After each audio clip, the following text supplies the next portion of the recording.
Barnstable gains a school, an update from Public Works, and fireworks on the 4th. On this episode of Barnstable Today. It's Monday, July 2nd, 2012. I'm Sarah Colvin.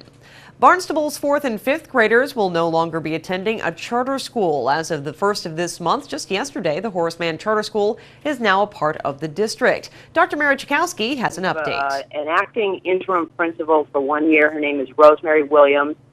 She comes to us from Chatham Middle School as well as Vernon Township, New Jersey, where she oversaw a middle school of about 1,000 students. She's been a principal for about 10 years, so she certainly has the experience. She worked very closely with Marie McKay, our assistant superintendent, when Marie was in Chatham. So, she's fit right in perfectly. She's met with the staff. She's part of our transition team meetings that we've been having, and we've had 2 to date so far.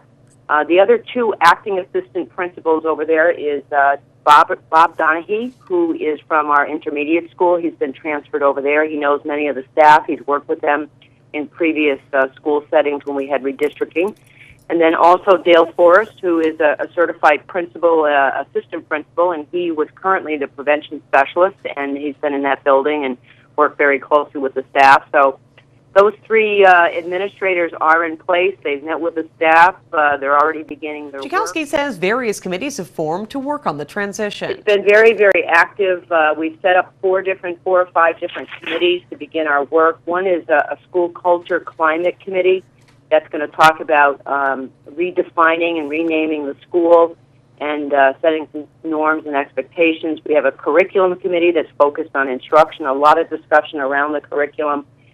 Also a technology committee that's of concern to many teachers there, the technology integration, and we also have a student services. They have a schedule where we have student services, pull-out services, and sometimes teachers are feeling that those services, students are being pulled out too much and not getting enough of the content area. So, it's very, very busy, very complicated. The transition is going to take about a year. This is not going to be something that's just going to happen overnight. Meanwhile, the grass is growing and so are the weeds. DPW Director Mark Ells says his team is hard at work managing the town's lands organically. Lawn and the various landscapes and islands that we have and roadside brush back that we do through our highway division.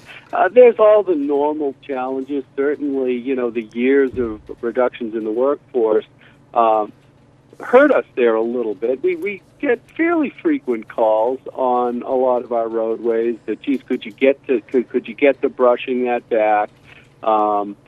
Typically we do it, but we do it, maybe twice a year now, and perhaps in past years, especially during growing season, you almost have to do it every 14 days maximum because things just grow in so quickly. Some of the other challenges, and we're getting calls on it, are we've gone completely over to an organic program with our lawns and our flower beds. So what that means is it's a lot more labor intensive for us.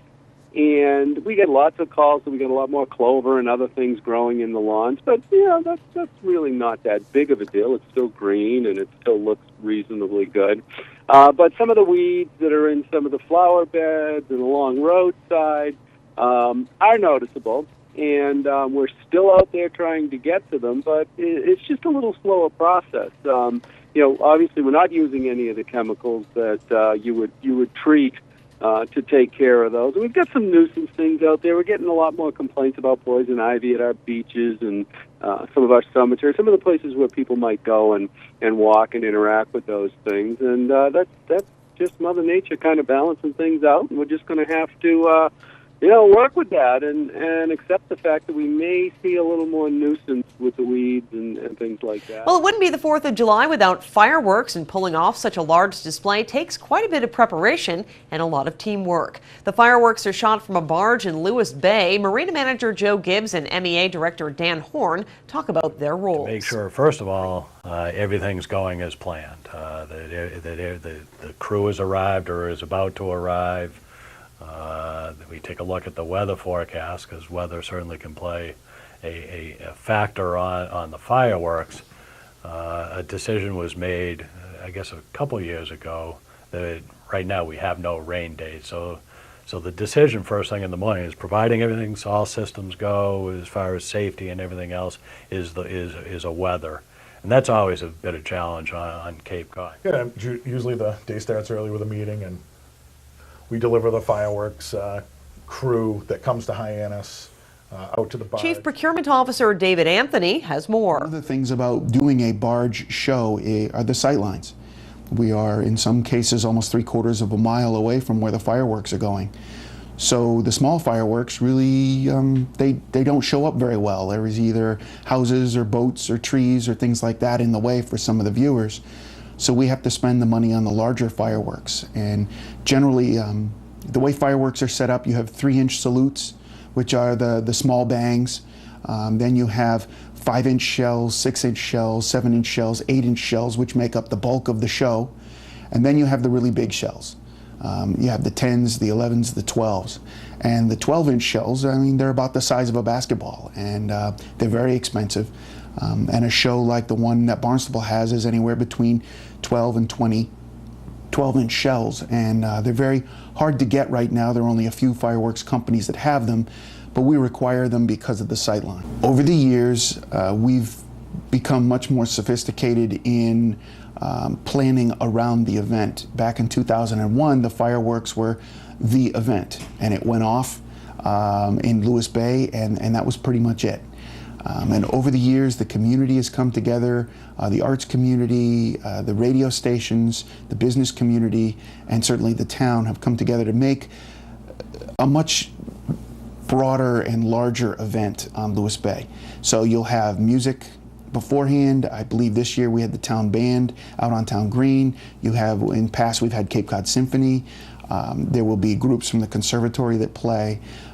All of that gets coordinated so that it's much more of a destination to downtown, with the culmination being the fireworks display. Gibbs comments on the coordination between the town and the pyrotechnic specialists. Shooter is responsible for going and verifying that there's no shells left in the tubes. So they actually have to manually, peek into all the tubes to make sure that they're all there. And I think, as you'll probably see in some of the other video, you can actually see the shells, that some of them are actually they're almost like taped together. A lot of them are wired together, where sometimes the wires do come apart, or the other ones actually have a more fuse-like part when you get into the finale, where they just one goes to the next. Sometimes the fuses melt or they break off, so they have to go back and they'll determine how many are left, and then they have to manually fire those. Again, they can't, once they go in the tubes, it's just not safe to take them out unless they go up. So generally, they'll go through.